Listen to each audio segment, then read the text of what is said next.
अभी आपको पता है 97 कॉन्स्टिट्यूशन अमेंडमेंट हुआ है, संविधान में बदल हुआ है। संविधान में यह बदल हुआ है, हर कोऑपरेटिव हाउसिंग सोसाइटी जो है एक स्वायत्तत्व रहेगा, एक ऑटोनॉमी रहेगा। जब बात ऑटोनॉमी की आती है, मतलब सोसाइटी का कामकाज सोसाइटी ने ही देखना चाहिए। अभी सोसाइटी का काम सोसाइटी ने देखना है तो कैसा होगा? पहला मुद्दा आता है कि अकाउंट्स ऑडिट वगैरह, तो पहला ऑडिटर को जो है गवर्नमेंट अपॉइंट करती थी। अभी गवर्नमेंट ऑडिटर को अपॉइंट नहीं करेगी। ऑडिटर को कौन अपॉइंट करेगा? जनरल बॉडी सोसाइटी अपॉइंट करेगी। ऑडिटर कौन होगा? ऑडिटर जो है पैनल ऑडिटर रहेगा। और कालावधि भी दिया है। पहला जो है आप 14 अगस्त तक जनरल बॉडी ले सकते थे, अभी आपको कालावधि दिया 30 सितंबर के अंदर आपको जनरल बॉडी लेना ही है। यदि आप जनरल बॉडी नहीं लेते, क्या आप परमिशन जनरल रजिस्ट्रार से ले सकते हैं, एक्सटेंशन ले सकते हैं? बिल्कुल नहीं। यदि आपने जनरल बॉडी 30 सितंबर के अंदर नहीं लिया, मतलब वो जो कमिटी है उन्होंने गलत कार्रवाई किया। मतलब जो कायदे में डाला है, जो अपना संविधान ने बताया, कॉन्स्टिट्यूशन ने बताया, वो कायदे में भी बताया, तो उसका उल्लंघन हुआ है।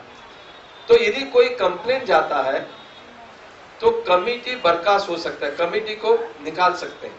तो इतना यदि एक जो कायदे में बोला है उस हिसाब से कामकाज कमिटी ने नहीं किया, कमिटी को बर्खास्त करने का भी अधिकार रजिस्ट्रार को दिया है। उसी तरह से ऑडिट भी 30 सितंबर के अंदर होना चाहिए। 30 सितंबर के अंदर आपको एनुअल रिटर्न, 6 प्रकार का अलग अलग रिटर्न है, जैसा बैलेंस शीट है, ऑडिट रिपोर्ट है, अमेंडमेंट्स है, वो सब डालना है।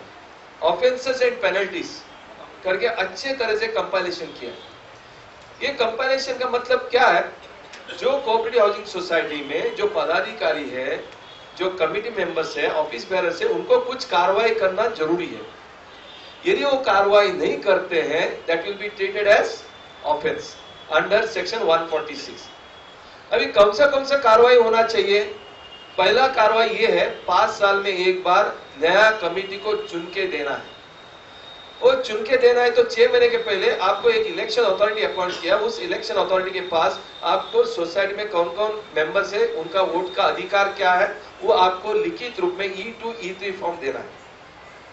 यदि E2 और E3 फॉर्म देना है तो सवाल आता है, E2 और E3 फॉर्म देना है, सवाल आता है कि एक 6 महीने के अंदर देना है। यदि ये नहीं दिया, that will be treated as offence. मतलब जो कमिटी ने आपका, जिस कमिटी ने आपका इलेक्शन 6 महीने के एक बार अंदर करना है, यदि वो नहीं करता है, this will be treated as offence. मतलब उस कमिटी को बर्खास्त किया जाता है। वो बर्खास्त करने के बाद उस कमिटी को अगला 5 साल चुनाव में लड़ने को भी अधिकार नहीं है। तो इतना बड़ा कठोर जो पेनल्टी है इसमें लिखा है, और आपको 5,000 तक जुर्माना डाल सकते हैं। उसी तरह से इलेक्शन 5 साल में एक बार करके देना। ये इलेक्शन करने के लिए अलग से इलेक्शन अथॉरिटी अपॉइंट किया गया। पहला क्या होता था? इलेक्शन सोसाइटी के अंदर ही होता था, और कई बार कोई आगे नहीं आता था। और महत्वपूर्ण ये था, जो कमिटी उधर रहते थे उसका ही मनमानी चलता था, और वो कुछ ना कुछ बोल के वही कमिटी वापस चुन के आते थे।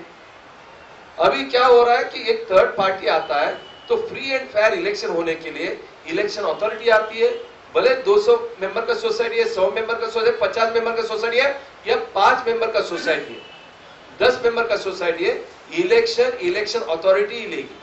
तो इलेक्शन के लिए आपको उनको बुलाना है। आपका 200 मेंबर का नीचे है तो इलेक्शन आपका सोसाइटी का जनरल बॉडी में होगा। 15 दिन का नोटिस दिया जाएगा, इलेक्शन अथॉरिटी के थ्रू ही होगा। यदि 200 के ऊपर है, फिर 35 दिन का 35 डेज का प्रोग्राम होता है, 35 डेज का। और वो जो 35 डेज का प्रोग्राम में inviting the nomination, scrutiny of the nomination, फिर आपका declaring the final voter list, फिर आपको बैलेट पेपर दिया जाएगा। वो अच्छे तरह से जो होता है वैसे ही होगा। इससे क्या है कि अब टोटल ट्रांसपेरेंसी, डेमोक्रेसी रहेगा।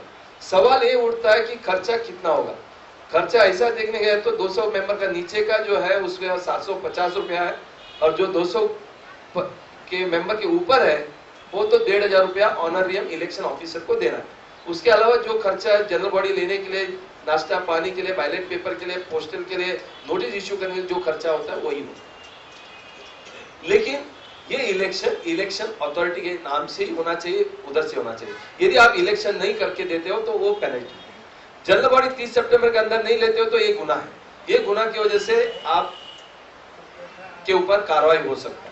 उसी तरह से annual return, balance sheet, audit report वगैरह रजिस्टर को देना, यदि नहीं देता है तो ये गुनाह है। तो ये जो इंपॉर्टेंट चीज है ये कमेटी को करना जरूरी है।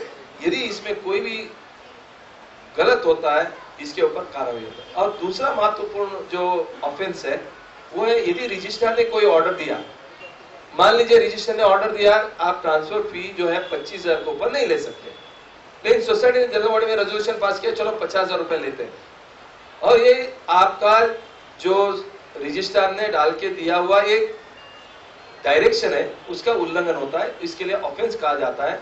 तो वैसे कमेटी को भी बर्खास्त हो सकता है। और ये भी प्रावधान किया है 5 साल वो इलेक्शन में भी लड़ नहीं सकते।